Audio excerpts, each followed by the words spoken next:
Do you know who you are? Not your name, not your job, not your resume or your past, or even the body you woke up in this morning. Do you know the force that stirs behind your eyes? The presence that watches the world move through the windows of your senses? Because the truth is, most people go through life without ever asking that question. They live in borrowed names and hand-me-down beliefs and inherited limitations. They react, they conform.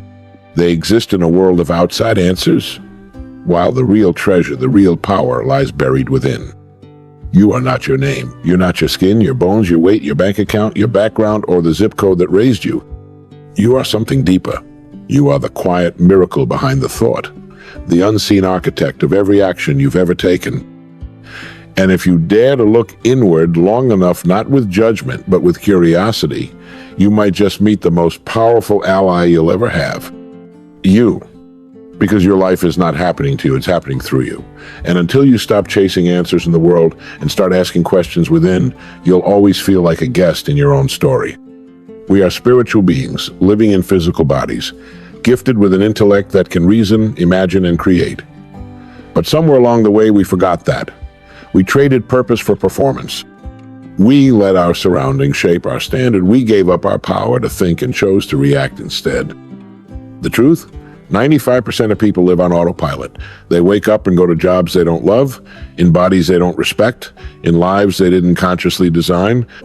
They were taught to fit in, not to stand out, to follow, not to lead, to survive, not to soar.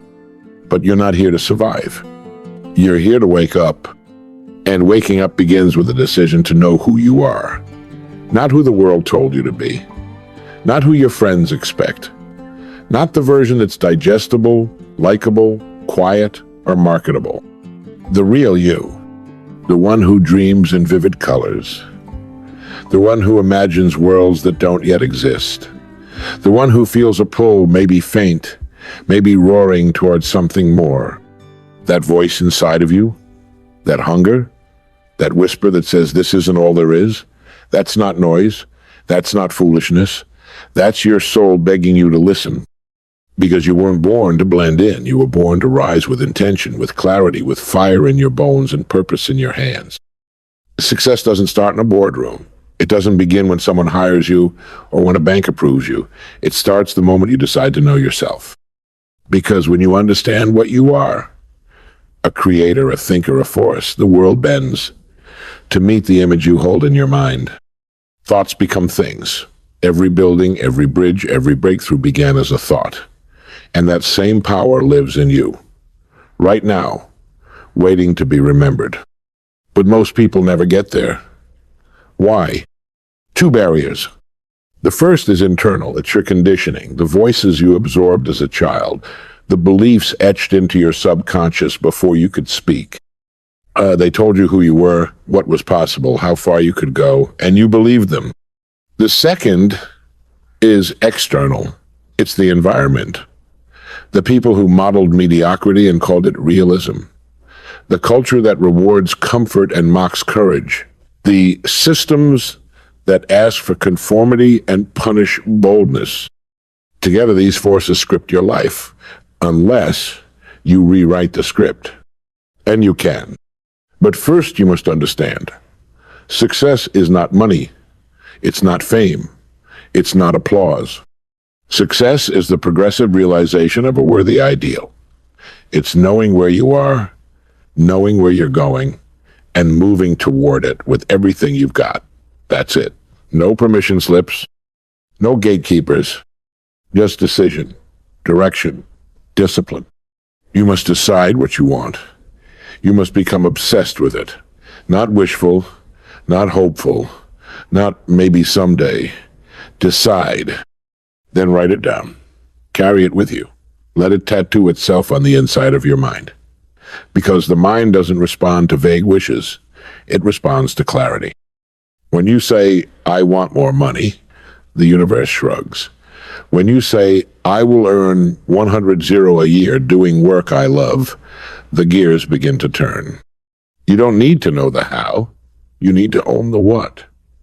Because once you decide, the how begins to reveal itself, slowly, Then suddenly, through people, through chance encounters, through flashes of insight that feel like magic but are really the product of precision focus.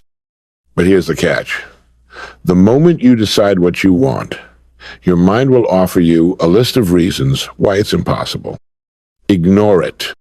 That voice is not your enemy, it's your programming. It's your old map reacting to your new destination. You have the power to reject it.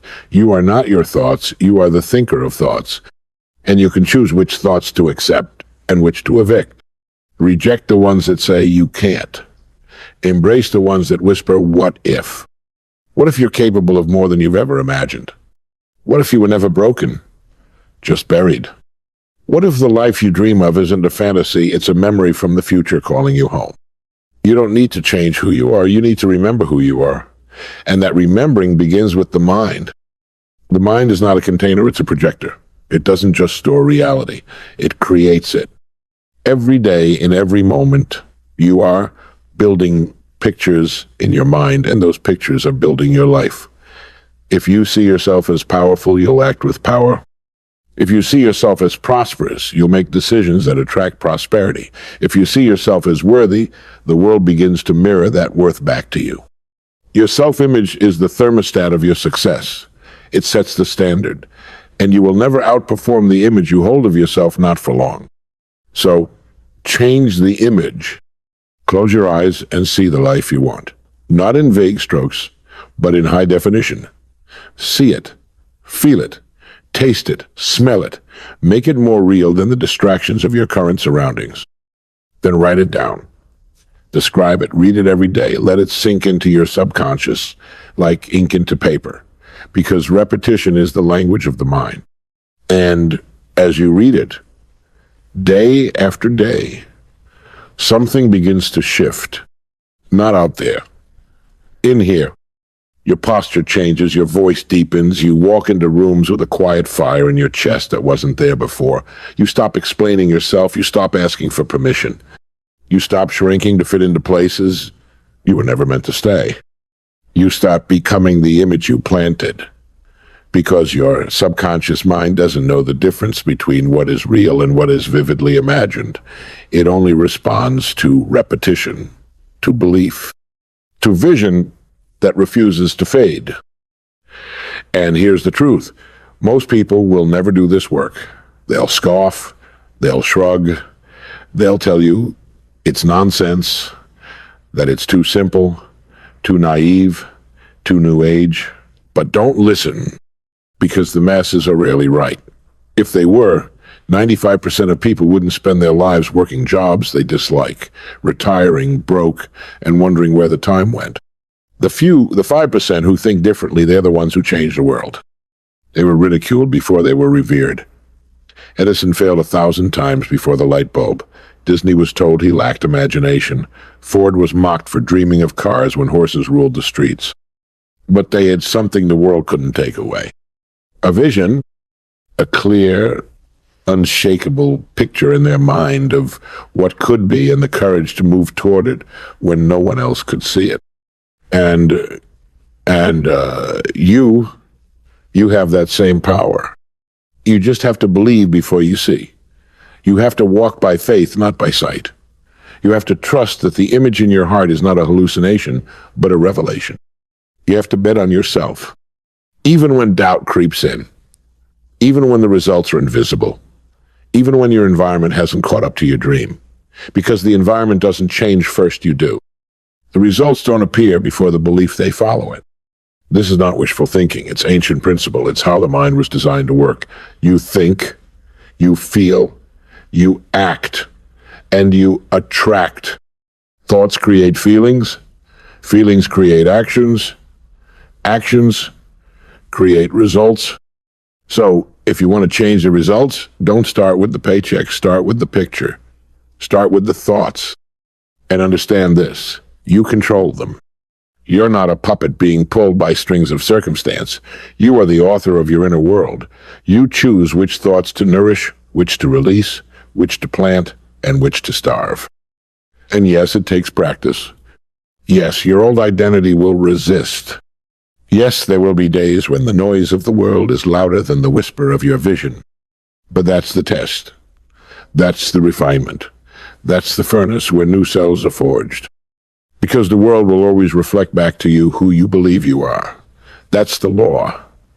It's not magic. It's not luck. It's alignment. It's integrity between your internal image and your external experience. So start with that image. Build it like a sacred sculpture. See the version of yourself that walks in power, that loves with presence, that speaks with clarity, that moves with intention. See it again and again until your subconscious accepts it as truth. And here's where the shift happens. Once your mind believes it, the body follows. The decisions follow. The habits follow. The people you attract follow. The opportunities multiply. And no, it won't always be smooth. There will be friction. The old you will fight for survival. The world will test your resolve. But the one who wins is the one who persists, the one who gets up when it would have been easier to give in, the one who remembers who they are when everyone else forgets.